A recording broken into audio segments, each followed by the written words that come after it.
நோய்வாய்ப்பட்டவங்களுக்கு கொஞ்சம் கொஞ்சமாக இங்கே பாருங்கள் எப்படி குடிக்கணும், கொஞ்சம் கொஞ்சமாக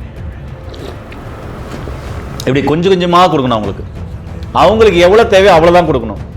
ஏன்னா ஆல்ரெடி அவங்களுக்கு மருந்து மாத்திரைகள் போகும். உள்ள ஒரு சிலர் கஞ்சி கூட குடிக்க முடியாது. கட்டி பெருங்காயம் நாட்டு மருந்துகளில் அரைச்சி வச்சுருக்கோம், அந்த பெருங்காயத்தை போடுறோம், அதுதான் நல்லா இருக்கும். சரிங்களா? 1 ஸ்பூன் போட்டுக்கிறேன். இது 14வது போட்டேன். நாட்டு கருவேப்பிலை உங்களுக்கு தேவைன்னா இது போட்டுக்கலாம், இல்லை ஹைபிரிட்டும் போட்டுக்கலாம். 16வது மூலிகையா. இப்போ இது எல்லாம் சிம்மில் வச்சு கொதிக்க விடணும். கொதிக்க விடும்போது இல்லை பார்த்தீங்கன்னாக்க 1 லிட்டர் தண்ணி வந்திருக்கும். நாம் இப்போ வடி கட்டிக்கிறோம். அப்படியே ஊற்றுறோம் பாருங்கள். ஊற்றுங்க. நல்லா காயெல்லாம் நல்லா மசிச்சாச்சு. நல்லா ஊற்றுங்க. உப்பு போட்டு போட்டால் வைங்களேன், 1 லிட்டர் ஒருத்தனே சூடாக குடிச்சு முடிச்சிடலாம். அந்த அளவுக்கு டேஸ்டாக இருக்கும் போல இருக்குது. ஆனால் உப்பு போடவே இவ்வளோ டேஸ்டாக இருக்குது. திரும்ப சொல்கிறேன், உப்பு போடக்கூடாது. யாருமே உப்பு போடாமல் குடிச்சாதான் கேக்குன்னு சொல்ல வரேன். இயற்கையை மருந்து சேனலுடைய மேலும் பல பதிவுகளை தெரிந்து கொள்ள இந்த சேனலை சப்ஸ்கிரைப் செய்யவும், பெல் பட்டனை அழுத்தவும். மேலும் மருத்துவரின் ஆலோசனை பெற இந்த வீடியோவில் உள்ள எண்ணிற்கு தொடர்பு கொள்ளவும். இயற்கை மருந்து நேயர்களுக்கு வணக்கம். நல்லதை பகிர்ந்து ஆரோக்கியமான சமுதாயத்தை உருவாக்குவோம். நான் உங்கள் அன்பு சோனா ஹரிதாஸ். இன்னைக்கு ரொம்ப ரொம்ப முக்கியமான ஒரு பதிவு. ஒரு ஐயா கிட்ட நான் ப்ராமிஸ் வாங்கிட்டு இந்த மருத்துவ தொகை யாருக்கும் சொல்ல மாட்டேன் அப்படின்னு சொன்னேன். ஏன்னா இது ஆண் பெண் இருப்பாளருக்குமே டாக்டரால் கைவிடப்பட்டவங்க, வீட்டுக்கு கூட்டு போயிருங்க, வீட்டுக்கு வச்சு பார்த்துக்குவாங்க அப்படின்றவங்களுக்கு அற்புதமாக வேலை செஞ்சது. கொஞ்ச நாள்லேயே அவர் எழுந்து நடக்கலாம் ஆரம்பிச்சிட்டார். அப்படிப்பட்ட ஒரு மருத்துவ குணம் நிறைந்த ஒரு சூப்பை பற்றி தான் பேச போகிறேன். என்ன தம்பி இவ்வளோ பேசிட்டு சூப்புன்னு சொல்கிறீங்களே அப்படின்னா, எப்படி வெத்தலை பாக்கு சுண்ணாம்பு 3 போட்டால் தான் வாய் வந்து அதுக்கப்புறம் மருத்துவ குணம் உள்ள ஒரு பொருளாக மாறுமோ, அது மாதிரி தான் நான் இருக்கிற இந்த மூலிகைகள்லாம் வச்சு, இந்த காய்கறியெல்லாம் வச்சு போட்டாதான் அந்த மருத்துவ குணம் உள்ள ஒரு சூப்பா மாறுன்ற இந்த இடத்துல நான் பதிவு செய்ய ஆசைப்படுறேன். சரிங்களா? இது நீங்க எடுக்கிற சிகிச்சைகளோட மருத்துவ ஆலோசனைப்படி எடுக்கிற மருந்துகள்லாம் எடுத்துக்கிட்டு நோய்வாய்ப்பட்டவங்களுக்கு தினமும் கொடுக்கலாம், சைடு எஃபெக்ட் வராது. சொல்றது புரிஞ்சுக்கோங்க. இப்போ இது நார்மல் பர்சன் சாப்பிடலாமா அப்படின்னா, குழந்தைகள் முதல் கொண்டு பெரியவங்க வரை யார் வேணாலும் சாப்பிடலாம். நார்மலா இருக்கிறவங்க வாரத்துக்கு 2 முறை சாப்பிட்டீங்கன்னா போதும். எடுத்துட்டு போயிருக்க வீட்டுல வச்சு பாத்துக்கோங்க. இனிமே முடியாதுன்றவங்களுக்கையும் இது அப்பப்ப கொஞ்சம் கொஞ்சமா அவங்க குடிக்கிற அளவுக்கு, அவங்க எனக்கு போதும் அப்படின்ற அளவுக்கு கொஞ்சம் கொஞ்சமா கொடுத்துட்டு வந்தீங்கன்னா நல்ல மாற்றம் கிடைக்கும். நிறைய பேரை எழுந்து உட்கார வச்சிருக்கு, நிறைய பேருக்கு இம்யூனிட்டி பவர் கொடுத்துருக்கு, அந்த பலனை கொடுத்துருக்கு, எழுந்து நடக்கிற அளவுக்கு அந்த தெம்பை கொடுத்துருக்கு. அப்படிப்பட்ட ஒரு மறைக்கப்பட்ட மருத்துவத்தை தான் நான் சொல்ல போறேன். ஐயா திரும்பவும் சொல்றேன், எங்கிட்ட ப்ராமிஸ் வாங்கிட்டு யாருக்கும் சொல்லாதீங்க. இது உங்ககிட்ட வர பேஷண்ட் கிரிட்டிக்கலா இருக்கிறவங்களுக்கு மட்டும் பயன்படுத்துங்கன்னு சொன்னாரு. ஆனா என் மனசு கேட்கல. நான் ஒரு வீடியோல பாத்தீங்கன்னாக்க அதிக உதிரிப்போக்கு எப்படி 3 நாள்ல அந்த அம்மா ஸ்டாப் பண்ணாங்க, அந்த மருந்தை நான் எப்படி வெளிப்படையா சொன்னேன்னு போட்டிருப்பேன். இதையும் அதே மாதிரி தான். கண்டிப்பா இந்த வீடியோவை ஷேர் பண்ணி வச்சுக்கோங்க. இதெல்லாம் மறைக்கப்பட்ட மருத்துவம். எனக்கு மறைக்கணும்னு தோணல, ஏன்னா வச்சு ஒன்றும் பண்ண போறது இல்லை. மக்கள் நீங்க நல்லா இருக்கணுன்றது தான் இந்த பதிவு. இதை ஸ்கிப் பண்ணாம பாருங்க. ஒவ்வொரு மூலிகையும் நான் தெளிவாக காமிக்கிறேன். வாங்க இது எப்படின்றத இந்த வீடியோக்குள்ள போகலாம். நண்பர்களே, இப்ப நான் காமிக்கிறது 5 பேருக்கான சூப். அது ஒரு குடும்பத்தில் ஒரு 5 பேர் இருக்காங்க, அப்பா அம்மா இருக்காங்க, பிள்ளைங்க 3 பேர் இருக்காங்கன்னா ஒரு 5 பேருக்கான சூப் எப்படி செய்யறதுன்னு நான் உங்களுக்கு காமிக்கிறேன். அதாவது ஒரு 5 பேருக்கான சூப் எப்படி செய்யறதுன்னு அந்த அளவை தான் நான் காமிக்கிறேன். உங்களுக்கு ஏற்ற மாதிரி ஒருத்தர் இருந்தா அதுக்கு தகுந்த மாதிரி நீங்க பண்ணிக்கோங்க, 2 பேர் இருந்தா அதுக்கு தகுந்த மாதிரி கம்மி பண்ணிக்கோங்க. சரிங்களா? இப்ப என்னன்றதை நான் படிக்கிறேன் பாருங்க. இதுல மொத்தம் 16 காய்கறிகள் மூலிகைகள் வரும். 1 சொரக்காய், 2வது புடலங்காய் 1. அதாவது நான் ஒவ்வொன்றா சொல்லியிருக்கேன், இந்த அளவு எடுத்துக்கலாம். சொரக்காய் சின்னசா தான் இருக்கு, கொஞ்சம் பெருசாக வாங்கிக்கோங்க. 5 பேருக்குன்னு போது கொஞ்சம் பெரிய சொரக்காய் 1. பெரிய புடலங்காய் 1. இது மாதிரி ஒரு பீர்க்கங்காய் பெருசு. அதுக்கப்புறம் 3 வெள்ளை முள்ளங்கி 3. நான் நாட்டு பார்த்தீங்கன்னாக்க முருங்கைக்காய் வச்சிருக்கேன். நான் நாட்டு முருங்கைக்காய் கிடைச்சி ஹைபிரிட் கிடைக்கும், ஹைபிரிட் எடுத்துக்கோங்க. 5 முருங்கைக்காய் சரிங்களா? அதுக்கப்புறம் சீரகம். சீரகம் 1 ஸ்பூன் எடுத்தால் போதும். நான் உங்களுக்கு இங்கே காமிக்கிறதுக்காக கொஞ்சம் அதிகமாக வச்சுருக்கேன். மிளகு 1 ஸ்பூன்.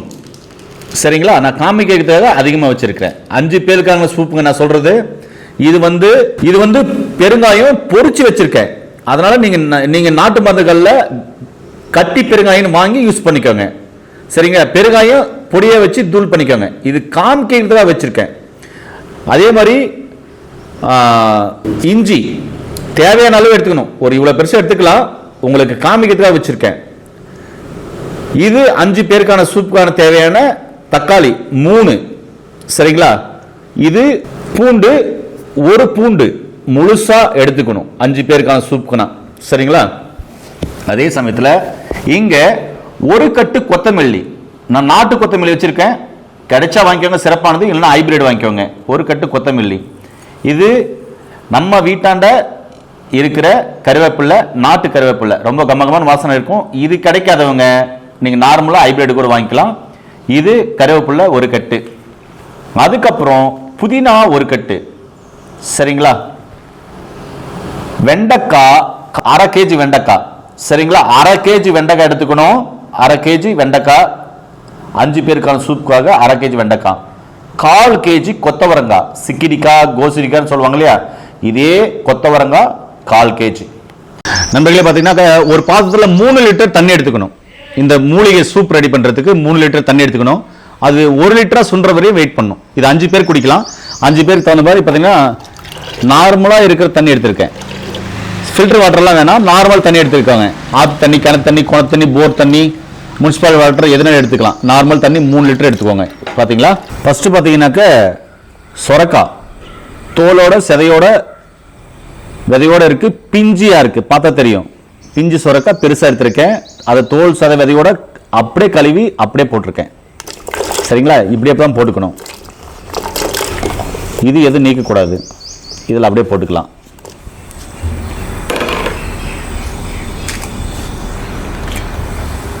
அடுத்து 2வது புடலங்காய் வெட்டி வச்சுருக்கேன். அதையும் போட்டுக்கிறேன் பாருங்க.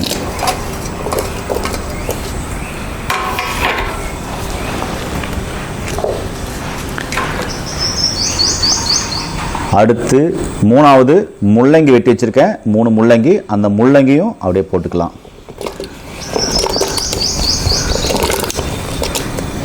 அடுத்து 4வது பார்த்தீங்கன்னாக்கா வெண்டைக்காய் அறுத்து வச்சிருக்கேன், கிளீன் பண்ணி. இந்த வெண்டைக்காயும் போட்டுக்கலாம்.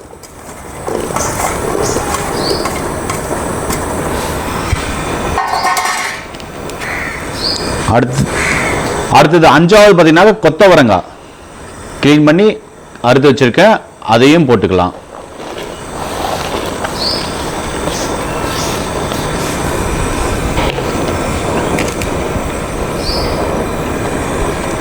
அடுத்தது 6வது பார்த்தீங்கன்னா பீர்க்கங்காய். சரிங்களா? சாப்பிட்றது சூப்பராக இருக்கும். இங்கே பாருங்க, இப்படி சாப்பிடலாம். நல்லா டேஸ்டாக இருக்கும்.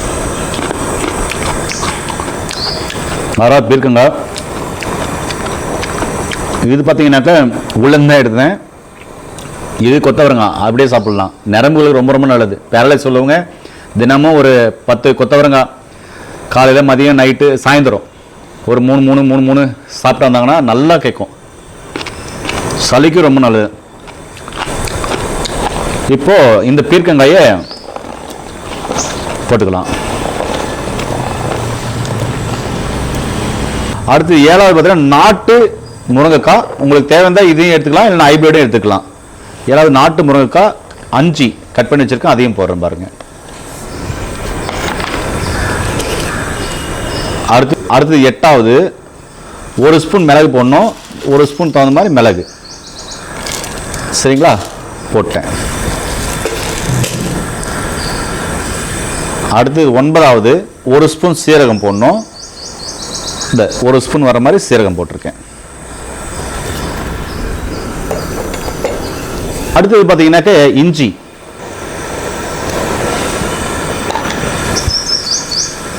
அடுத்தது 10வதா பார்த்தீங்கன்னாக்க பூண்டு இடிச்சு வச்சு தான் போடுறோம்.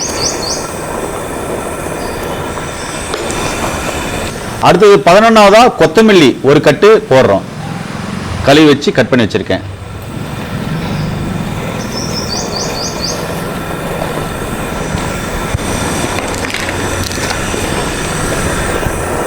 அடுத்தது 12வதா தக்காளி கட் பண்ணி வச்சிருக்கேன். 3 தக்காளி, அதையும் ஆட் பண்ணிக்கலாம்.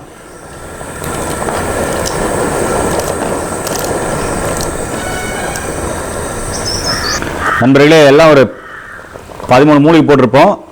இது வந்து பெருங்காயத்தூள், அதாவது கட்டி பெருங்காயம் நாட்டு மருந்துகளில் அரைச்சி வச்சிருக்கோம். அந்த பெருங்காயத்தை போடுறோம், அதுதான் நல்லா இருக்கும். சரிங்களா? 1 ஸ்பூன் போட்டுக்கிறேன். இது 14வது போட்டேன்.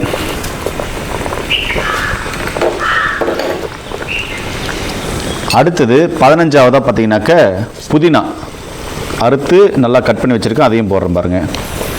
15வதா. அடுத்து 16வது மூலிகையாக பார்த்தீங்கன்னா கடைசியாக நாட்டு கருவேப்பிலை. உங்களுக்கு தேவைன்னா இது போட்டுக்கலாம், இல்லை ஹைபிரிட்டும் போட்டுக்கலாம். 16வது மூலிகையாக. இப்போ இது எல்லாம் சிம்மில் வச்சு கொதிக்க விடணும். கொதிக்க விடும்போது சிம்மில் வச்சு கொதிக்கணும். அதாவது இந்த 3 லிட்டர் தண்ணி 1 லிட்டராக சுண்டுற வழி வெயிட் பண்ணணும். இதுதான் சூட்சமம். இந்த மெத்தடில் செஞ்சாதான் இந்த மருந்து வேலை செய்யும். ரொம்ப அதிகமாக வச்சு கபகபகபான்னு கொதிக்க வச்சு சுண்ட வச்சிடக்கூடாது. சிம்மில் வச்சு கொதிக்க வைக்கணும். இந்த 3 லிட்டர் தண்ணி 1 லிட்டராக சுண்டுற வரையும் வெயிட் பண்ணணும். இதுதான் மருந்துடைய அளவு. இப்படி தான் இந்த சூப்பு செய்யும் முறை. இதே மாதிரி தான் கசாயம் செய்யும் முறையும். சரிங்களா? இப்போ இது 1 லிட்டரா சுண்டுற வரையும் நம்ம நல்லா கொதிக்க விடலாம். சிம்மில் வச்சு நல்லா சிம்மில் வச்சு கொதிக்கிறோம் பாருங்க. இந்த சிம்மில் நல்லா கொதிக்கட்டும். ஆனா இதுல உப்பு போடக்கூடாது. இதுதான் பெரிய விஷயம். உப்பே சேர்க்கக்கூடாது. இந்த சூப்பெல்லாம் எடுத்து தனியாக வச்சுட்டு குடிக்கும் போது நார்மல் பேஷண்ட் குடிக்கலாம், மற்றவங்க குடிக்கலாம். மீதி இந்த காய்கறி இந்த கூட்டெல்லாம் இருக்குல்ல, இதெல்லாம் எடுத்து நீங்க காய்கறி கூட்டா செஞ்சு அப்போ உப்பு போட்டு நீங்க மசாலெல்லாம் போட்டு சாப்பிட்டுக்கலாம். இது வேஸ்ட் பண்ண வேண்டாம்.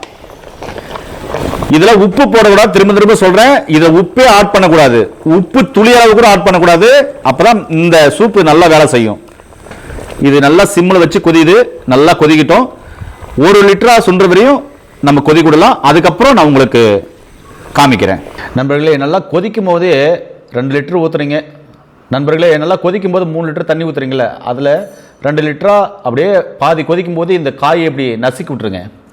நசுக்கி விட்டிங்கன்னா காய் நல்லா உடஞ்சிருங்க. பாருங்கள், காய் நல்லா உடஞ்சிருக்கு. காய் நல்லா உடஞ்சிருக்கு, தெரியுதுங்களா? இது நல்லா உடஞ்சிருக்கு. சரிங்களா? இப்போ 1 லிட்டர் தான் இருக்குது. இது நம்ம இதில் வடிகட்டிக்கலாம். இல்லை பார்த்தீங்கன்னாக்க 1 லிட்டர் தண்ணி வந்திருக்கும். நாம் இப்போ வடிகட்டிக்கிறோம். அப்படியே ஊற்றுறோம் பாருங்கள். ஊற்றுங்க. நல்லா காயெல்லாம் நல்லா மசிச்சாச்சு. ஊற்றுங்க, நல்லா ஊற்றுங்க.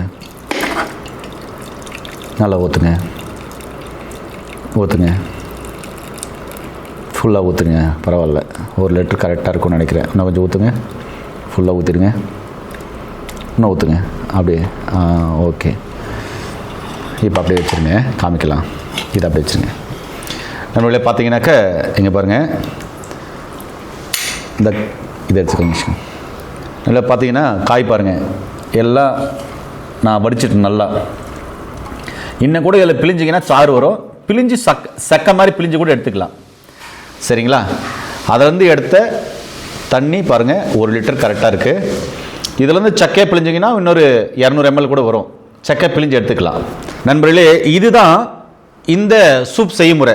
நல்லா புரிஞ்சுக்கோங்க. ஏங்க, உடம்பு சரியில்லை, வீட்டில் படுத்துருக்குறாங்க. சரிங்களா? பல மாதம் ஆகுது, பல வாரம் ஆகுது, உடம்பு சரியில்லாமல் இருக்காங்க, எழவே முடியல. நீங்கள் மருந்து மாத்திரை எடுத்துக்கோங்க. அவங்க எனர்ஜியாக இருக்கிறதுக்கு, சூப்பராக இருக்கிறதுக்கு, அவங்களுக்கு இமிடியேட்டாக எனர்ஜி கிடைக்கிறதுக்கு இப்படிப்பட்ட மூலிகையில் செய்யப்பட்ட சூப் சூப்பராக இருக்குங்க. இதுக்கு ஒன்று உப்பு போடக்கூடாது, சுத்தமாக போடக்கூடாது. இப்போ ஒரு கேள்வி, ஐயா நாங்கள் வீட்டில் குடிக்கிறோம், வாரத்துக்கு 2 முறை வீட்டில் குடிக்கலாம்னு சொன்னீங்களா? சின்னலேருந்து பெரியவங்க வீட்டில் குடிக்கலாம். அப்போ உப்பு போடலாம்னா அப்பையும் போடக்கூடாது. உப்பு போடாமல் செய்கிறது தான் இதோடைய மருத்துவ குணம்.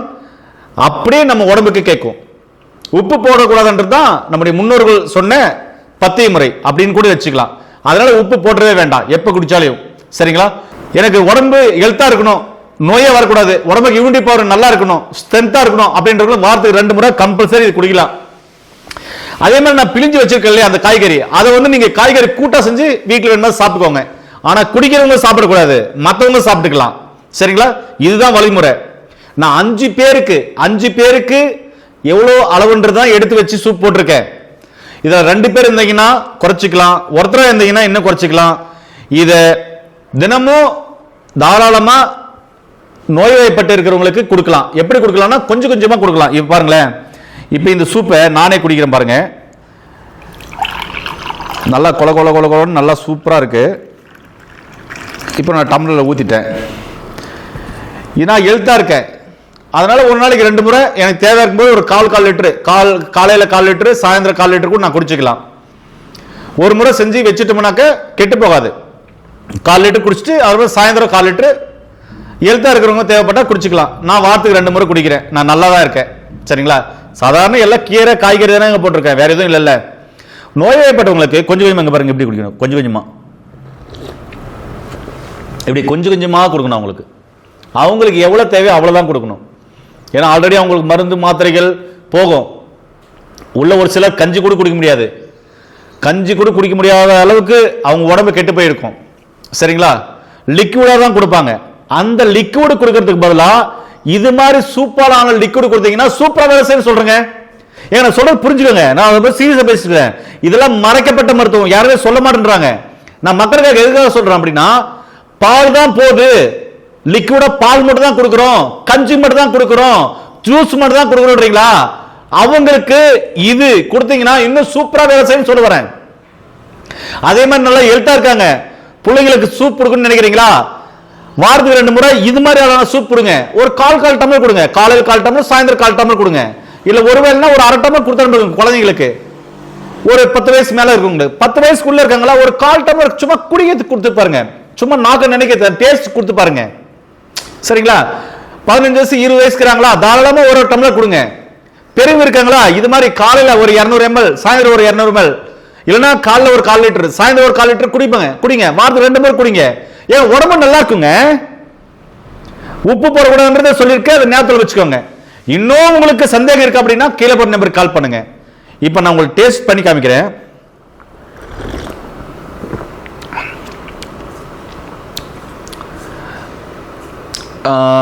வெஜிடபிள் சூப் சாப்பிட்டா எப்படி இருக்கும் அந்த அளவுக்கு எக்ஸலண்டான டேஸ்ட் இருக்கு, நல்ல சுவையா இருக்கு. ஆனா ஒண்ணே ஒண்ணு, இதுல உப்பு மட்டும் போட்டா வைங்களேன், 1 லிட்டர் ஒருத்தனே சூடு குடிச்சு முடிச்சிடலாம். அந்த அளவுக்கு டேஸ்டா இருக்கும் போல இருக்குது. ஆனா உப்பு போடவே இவ்வளவு டேஸ்டா இருக்கு. திரும்ப சொல்றேன், உப்பு போடக்கூடாது. யாருமே உப்பு போடாம குடிச்சாதான் கேக்குன்னு சொல்ல வரேன். சரிங்களா? ஆஹா, அருமை அருமை, ரொம்ப நல்லா இருக்கு. ஏனர்களே, முழுமையா செய்முறையோட மரணப்படுக்கையில் இருக்கிறவங்களையும் அவங்களுக்கு எனர்ஜி கொடுக்கக்கூடிய ஒரு மறைக்கப்பட்ட மருத்துவத்தை சொல்லியிருக்கேன். இது மாதிரி நிறைய மருத்துவ குறிப்புகள், மறைக்கப்பட்ட குறிப்புகள் இனிமே கம்பல்சரி. என்னால் முடிஞ்ச வரைக்கும் நான் எல்லா வைத்தியர்களையும் சந்திச்சு கண்டிப்பா அவங்க கிட்ட இருக்கிற ரகசியமான வழிமுறைகளை மக்களுக்காக ஒளிப்பதிவேற்றம் செய்யலாம் நினைக்கிறேன். இந்த வீடியோ முடிஞ்ச வரைக்கும் எல்லாருக்கும் ஷேர் பண்ணி விடுங்க. ஏதோ சூப் எல்லாம் குடிக்கிறீங்க, இது மாதிரி வாரத்துக்கு 2 முறை சூப் குடிங்க. நோய் நொடி இல்லாம ஆரோக்கியமா இருக்கிறதுக்கு நம்முடைய சேனலை சப்ஸ்கிரைப் பண்ணி ஃபாலோ பண்ணுங்க. 4448 வியாதிகளுக்கும் சித்த மருத்துவத்தில் சிறப்பான சிகிச்சைகள் இருக்கு. ஒருவேளை அப்படிப்பட்ட கிரானிக் டிசீஸா இருக்கு, எங்க போனாலும் சரியாகல, நிறைய இடத்துல ட்ரீட்மெண்ட் பாடாதுன்னு சொல்றீங்களா, கீழே போற நம்பர் கால் பண்ணிட்டு படிச்ச பட்டதாரி மருத்துவமா இந்த இடத்துல கொடுக்கிற சிகிச்சைகளையும் பெற்றுக்கோங்க. இல்ல உங்க அருகில் இருக்கிற சித்த மருத்துவர்கள் நாடி சிறப்பான சிகிச்சை கொடுக்குறாங்க, அங்க தொடர்ந்து சிகிச்சை எடுத்து நோய் நொடி இல்லாம ஆரோக்கியமா வாழுங்க. மீண்டும் இன்னொரு அருமையான பதிவில் உங்களை சந்திக்கும் வரை உங்களுக்கு விடைபெறுவது குடும்பத்தில் ஒருவனாக உங்கள் அன்பு சோனாரிதாஸ். நன்றி, வணக்கம்.